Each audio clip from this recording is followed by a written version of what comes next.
નમસ્કાર દર્શક મિત્રો, સ્પાર્ક ટુડે ન્યૂઝમાં આપનું સ્વાગત છે। જે રીતે વડોદરામાં શહેરીજનો ધોમધકતા તાપમાં હેરાન પરેશાન થઈ ચૂક્યા હતા અને હવે એકાએક વાતાવરણમાં પલટો આવ્યો છે। ધૂળની ડમરીઓ ઉડવાની શરૂઆત થઈ ચૂકી છે, વાદળોની ફોજ ઉતરી ચૂકી છે અને સમગ્ર વાતાવરણમાં પલટો આવ્યો છે। ઠંડા પવનો ફૂંકાઈ રહ્યા છે અને ભારે પવન પણ અહીંયા ફૂંકાઈ રહ્યો છે। અત્યારે વાત કરવામાં આવે તો સ્પાર્કની ટીમ અત્યારે ખંડેરાવ માર્કેટ 4 રસ્તા ખાતે છે અને એકાએક જ વાતાવરણમાં જે પલટો આવ્યો છે અને તેના જ કારણે અત્યારે આપ જોઈ શકો છો ધૂળની ડમરીઓ ઉડવાની શરૂઆત થઈ ચૂકી છે અને એકાએક તેજ પવન ફૂંકાતા ક્યાંક ને ક્યાંક લોકો જે ગરમીમાં શેકાતા હતા તેમાં ક્યાંક ને ક્યાંક રાહત જોવા મળી શકે છે। વાત કરવામાં આવે તો જે રીતે અંબાલાલ પરમારે આગાહી પણ આપી હતી કે આવનારા દિવસમાં વરસાદ પણ પડી શકે છે, તે મુજબ જ હવામાનને એકાએક પલટો લીધો છે અને એકાએક વાદળોની ફોજ ઉતરી પડી છે અને ભારે પવન પણ ફૂંકાઈ રહ્યો છે, ધૂળની ડમરી પણ ઉડી રહી છે। આપ માર્ગ પર પણ જોઈ શકો છો કે એકાએક ધૂળની ડમરી ઉડતા માર્ગ પર પણ અહીંયા ધૂળ અને કચરો જમા થયેલો જોવા મળી રહ્યો છે અને એકાએક આ જે ઠંડા પવનો ફૂંકાઈ રહ્યા છે તેના કારણે ક્યાંક ને ક્યાંક લોકોને પણ હાશકારો થયો હશે। વડોદરા શહેરમાં છેલ્લા કેટલાય દિવસથી ગરમીનો પારો ખૂબ જ હાઈ જોવા મળી રહ્યો છે, ખાસ કરીને બફારાના કારણે લોકો હેરાન પરેશાન જોવા મળી રહ્યા છે અને આજે બપોરની જ વાત કરીએ તો બપોરે પણ ખૂબ જ ઉકળાટ ભર્યો માહોલ હતો, લોકો પરસેવે રેબઝેબ જોવા મળ્યા હતા। પરંતુ આ એકાએક વાતાવરણમાં હવે પલટો આવ્યો છે અને એકાએક વાતાવરણમાં પલટાના લીધે ક્યાંક ને ક્યાંક ઠંડા પવનો પણ ફૂંકાઈ રહ્યા છે, ધૂળની ડમરીઓ પણ ઉડી રહી છે અને લાગી શકે છે કે વરસાદ પણ આવી શકે છે તેવો માહોલ અત્યારે વડોદરા શહેરમાં જોવા મળી રહ્યો છે।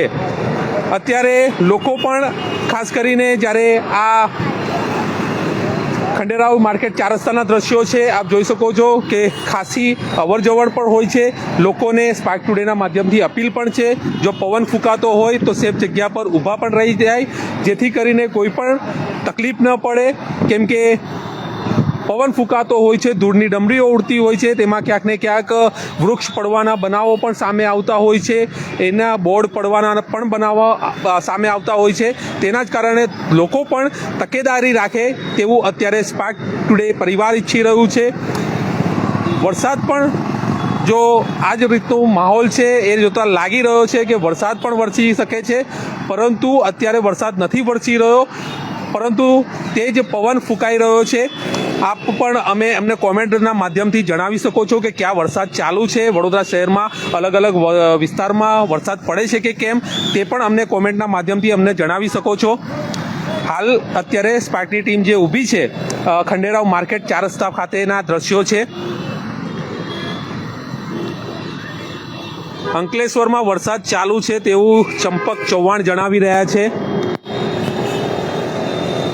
અલગ અલગ દર્શક મિત્રો પણ અમને કોમેન્ટના માધ્યમથી જણાવી રહ્યા છે કે ક્યાં વરસાદ પડી રહ્યા છે, ક્યાં કેવો માહોલ છે, ક્યાં કેવો પવન ફૂંકાઈ રહ્યો છે।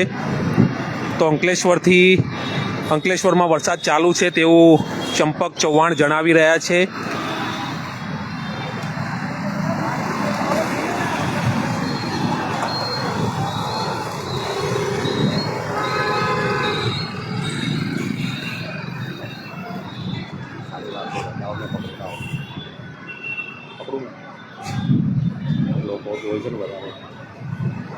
તકેદારી રાખવાની ખાસ જરૂર છે આવા વાતાવરણમાં અને દર્શક મિત્ર પણ એક પટેલ રાજેશ છે તે પણ જણાવી રહ્યા છે કે તકેદારી રાખો। વડોદરા શહેરમાં કઈ રીતનો માહોલ છે, ક્યાં કેવો પવન ફૂંકાઈ રહ્યો છે, વરસાદ પડ્યો છે કે કેમ, દર્શક મિત્રો કોમેન્ટના માધ્યમથી અમને જણાવી શકે છે।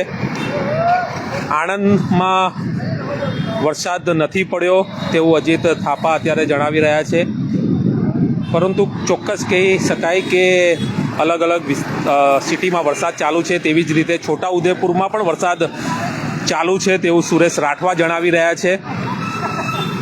એટલે કહી શકાય કે જે રીતે વરસાદી માહોલ બન્યો છે તે જોતાં વડોદરા શહેરમાં પણ વરસાદ વરસી શકે છે અને લોકોને ક્યાંક ને ક્યાંક ઠંડકમાં રાહત થઈ શકે છે તેવો માહોલ અત્યારે સર્જાઈ ચૂક્યો છે।